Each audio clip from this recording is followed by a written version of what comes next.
Minggu terakhir bulan September, seperti biasa, kita cenderung mengamati terkait dengan pergerakan US dollar, di mana biasanya di hari-hari terakhir akhir bulan itu akan selalu terjadi penguatan. Tapi apakah kali ini akan terjadi juga atau tidak? Karena ya kalau kita cek tanggal kalender, sebetulnya masih ada tanggal 31 di hari Senin. Jadi kita akan coba lihat di sini peluang dari berita-berita yang akan menggerakkan, tapi menurut saya ini adalah kesempatan yang mungkin saja akan dijadikan ya alasan untuk terjadinya koreksi ataupun profit taking bagi sebagian besar market. Tapi masalahnya adalah kita tidak bisa lengah karena ada beberapa data ekonomi dan juga event ataupun risk event yang kemungkinan akan berisiko untuk mendorong atau bahkan menggerakkan market kembali. Kira-kira seperti apa? Itu yang akan kita kupas berikut ini. Oke, jadi agenda yang harus diamati kurang lebih untuk minggu ini ada beberapa. Pertama yaitu terkait dengan keputusan suku bunga. Sebetulnya bukan hanya SNB, bukan Swiss National Bank saja, tapi juga ada RBA atau Reserve Bank of Australia. Dan itu akan terjadi besok di hari Selasa. Tapi saya kecenderungannya agak sedikit mengabaikan karena kalau tidak salah mereka relatif terus-terusan mempertahankan suku bunga dan tidak ada rencana untuk merubahnya.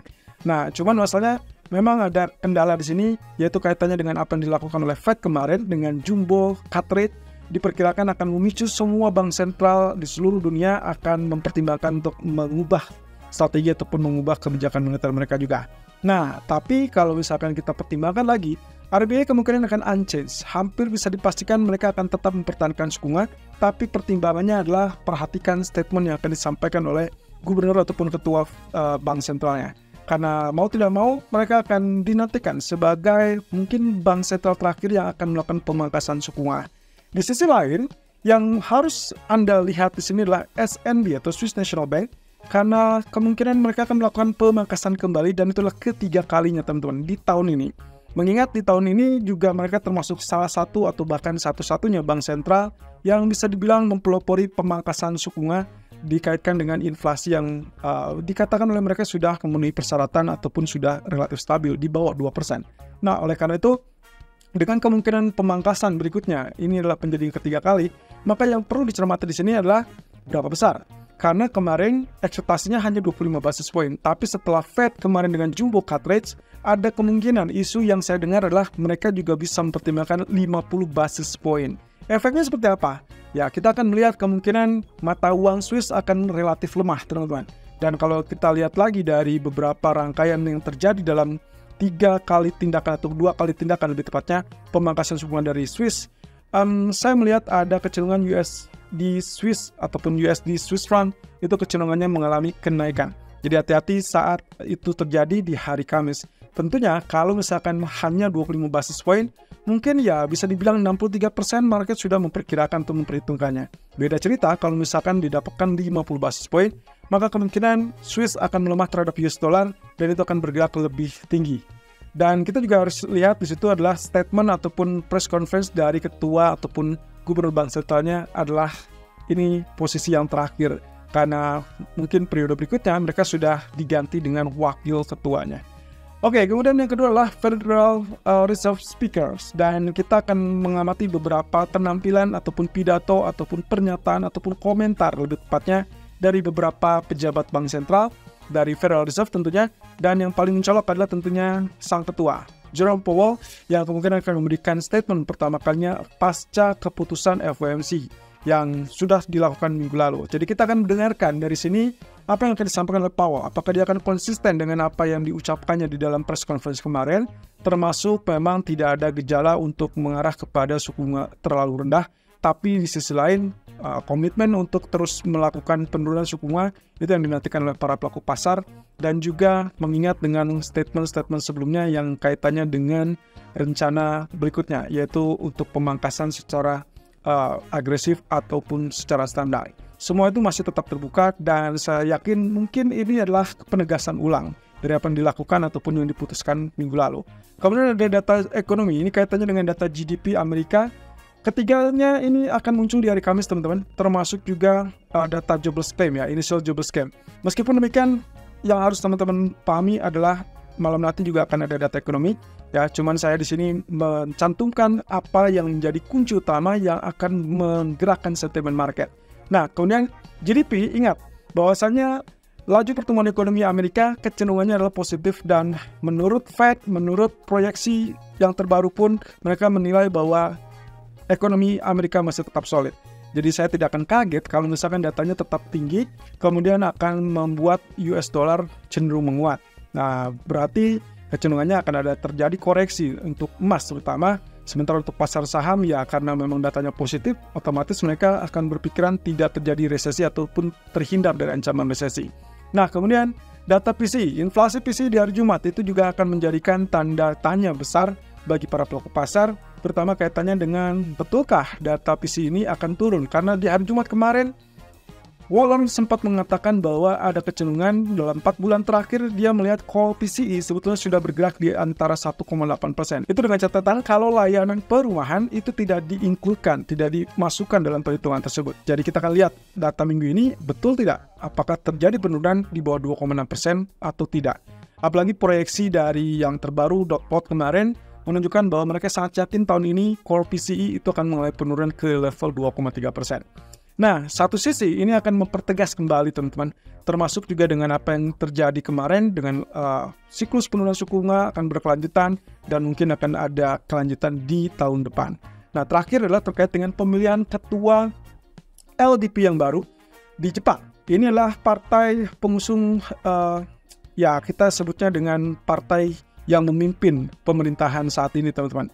Partai LDP adalah partai yang terbesar, so kita akan coba lihat karena Kishida atau Perdana Menteri Kishida lebih tepatnya menolak untuk ditunjuk ulang dan memutuskan untuk berhenti. Jadi kita akan lihat figurnya siapa yang akan menjadi calon pengganti Kishida. Yang perlu saya ingatkan adalah kemungkinan pemilihan tersebut akan dilakukan secara 2 periode atau kurang lebih 2 putaran. Karena dengan banyak calon yang notabene tidak menunjukkan ada calon yang dominan. Dalam hal ini berarti kita akan melihat kedudukannya akan relatif seimbang. Tapi kita akan lihat dari beberapa calon tersebut mungkin disaring lalu kemudian nantinya kalau dia resmi ditunjuk ataupun terpilih, dia juga akan menggantikan Kishida sebagai Perdana Menteri. Nah, hal yang juga tak kalah menarik adalah apa yang disampaikan oleh para pejabat Fed di hari Jumat kemarin. Oke, saya flashback dulu dengan apa yang disampaikan dari FOMC. Waktu itu ada perbedaan yang cukup signifikan, tapi juga tidak terlalu berpengaruh dengan sikap kebijakan yang dicetuskan oleh sang ketua Jerome Powell. Jadi kalau misalnya kita lihat, FOMC memangkas suku bunga 50 basis point, tapi di antara 7 atau 9 orang yang ada di sana, pejabat Fed-nya hanya satu-satunya yang menolak untuk 50 basis point, tapi dia bukan menolak untuk memangkas, dia hanya menolak untuk melakukannya lebih besar. Jadi dia hanya mendukung 25 basis point. Jadi secara agregat sebetulnya mereka semua sudah memang saatnya untuk mendukung penurunan suku bunga. Hanya saja dalam hal ini, Michelle Bowman beralasan bahwa dia memilih yang lebih kecil karena dikhawatirkan kalau lebih besar itu akan menimbulkan stigma ataupun bahkan pandangan dari para pelaku pasar bahwa Fed sudah mengumumkan kemenangan atau mendeklarasikan kemenangan melawan inflasi. Padahal inflasinya masih punya target ke level 2,0%. Saat ini kita masih melihatnya di 2,6 core PCE, lalu kemudian inflasi CPI juga masih 2,9%. Jadi kita akan lihat dalam beberapa waktu ke depan apakah betul yang diyakini oleh para pejabat Fed tersebut atau justru yang dikatakan Michelle Bowman ini yang benar. Nah, satu sisi dia tetap mendukung bahwa memang sudah saatnya untuk melakukan penurunan suku bunga. Nah, di sisi lain Waller teman-teman. Waller ini sebetulnya kita kenal beliau ini sebagai satu sisi pejabat yang bisa dibilang kategorinya adalah sikapnya cenderung hawkish. Jadi beberapa pernyataan terakhir dia kecenderungan hawkish sampai akhirnya dia mendukung untuk penurunan suku bunga. Nah, catatan yang saya tambahkan di sini adalah kaitannya dengan apa yang dia sorot, yaitu terkait dengan data ekonomi yang masih tetap kuat tapi inflasi memang diakui sudah turun. Kemudian dia juga yang mengatakan bahwa core PCE sudah turun ke 1,8%. Jadi tidak ada alasan untuk menahan suku bunga kembali lebih tinggi. Bahkan kalau Anda ingat di bulan lalu dia sempat memberikan statement bahwa dia melihat ada kondisi di mana penurunan suku bunga ini akan terus berlanjut sampai target dari Federal Fund Rate itu akan ada di kisaran 3-3,25%. Jadi kalau misalkan seperti ini, berarti dia sudah bergeser condongnya ke arah dovish. Itu pun dengan catatan teman-teman, Waller mengindikasikan dia bisa saja mendukung untuk agresif cut rate kembali kalau misalkan data ekonominya mendukung. Dan itu berarti core PCE ataupun data CPI ataupun bahkan data tenaga kerja. Hanya saja memang di sini Waller lebih kecondongannya adalah kepada arah kebijakan berdasarkan inflasi. Nah, di sisi lain ada tambahannya lagi adalah dia mengatakan bahwa komite, dalam hal ini adalah FOMC, Dewan FOMC, mengatakan bahwa mereka melihat ada banyak ruang untuk melakukan penurunan suku bunga sekitar 6-12 bulan ke depan. Ini yang saya garis bawahi. Karena dalam 1 bulan terakhir kita sempat mengatakan hati-hati dengan 6-12 bulan ke depan karena kemungkinan kalau terjadi siklus penurunan suku bunga berarti ya harusnya kita akan melihat dolar akan kecenderungan melemah. Lalu kemudian itu yang juga akan mendorong kenaikan dari pasar saham dan tentunya harga emas. Kabar terbaru terkait dengan PBOC, ternyata kita dapatkan PBOC akhirnya memangkas suku bunga 10 basis poin. Hanya saja ini adalah reverse repo 14 hari yang kebetulan kalau misalnya kita perhatikan kebijakan suku bunga untuk saat ini masih dalam reverse repo 7 hari. Jadi kalau misalkan lihat dari kebijakan yang terjadi, sebetulnya dia atau mereka ini lebih kecenderungannya untuk ya bisa dibilang menyuntikkan likuiditas. Nah, dampaknya seperti apa? Ya akhirnya mereka mempertimbangkan untuk memicu ya mungkin bisa dibilang aktivitas ekonomi domestik. Jadi itulah yang sebabnya harus dilakukan langkah kebijakan moneter. Kalau dilonggarkan berarti dengan harapan bahwa aktivitas ekonomi mulai tumbuh atau mulai bangkit. Dan itu adalah salah satu bagian dari pelonggaran moneter. Nah, kita belum sampai ke tahapan kebijakan fiskal ataupun bahkan kebijakan ekonomi secara keseluruhan dari negeri Cina tersebut. Kalau misalkan itu terjadi, maka yang diharapkan dari para pejabat China ini adalah terkait dengan stimulus yang memang sudah dijanjikan beberapa waktu terakhir. Nah, otomatis di sini yang saya lihat adalah kemungkinan Hang Seng masih punya peluang untuk mengalami kenaikan dan salah satunya juga dipicu ataupun didukung dengan pemangkasan jumbo yang kemarin terjadi oleh Federal Reserve. Jadi, ya mau tidak mau teman-teman, kebijakan Fed yang cukup agresif kemarin itu memicu semua bank sentral seluruh dunia akan relatif mempertimbangkan kebijakan moneter yang lebih longgar.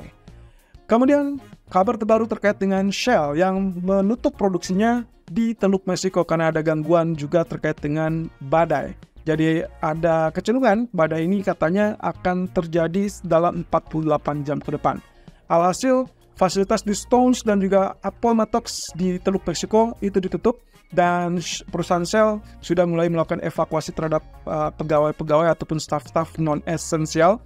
Lalu kemudian ya ini akan terjadi gangguan pasokan. Berarti itulah sebabnya kenapa harga minyak kecenderungan bisa kembali mengalami kenaikan. Hanya saja secara teknis itu yang akan kita kupas nanti sore. Apakah dia mampu tembus $75 untuk minggu ini atau dia akan tertahan kembali dan ditekan kembali di bawah level $70. Nah, economic calendar untuk hari ini semua berkaitan dengan PMI service dan juga PMI manufacturing.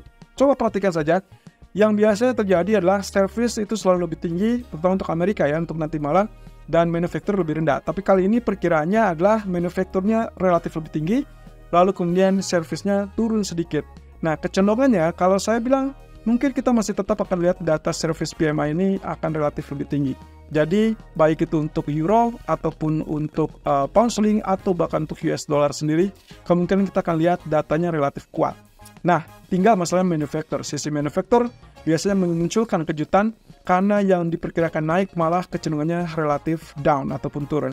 Kecuali ya, pengecualiannya adalah untuk data dari zona Eropa dan juga untuk Inggris. Ya, kita tinggal lihat saja apakah ini akan betul sesuai dengan realitanya atau akan terjadi kejutan yang bisa menggerakkan market di awal pekan ini. Ya, listening, nanti sore kita akan coba lihat bagaimana outlook selanjutnya di minggu tenang ini atau yang relatif tenang, tapi memang agak sedikit berbahaya di penghujungnya karena kita ada data inflasi PCE dan juga data GDP.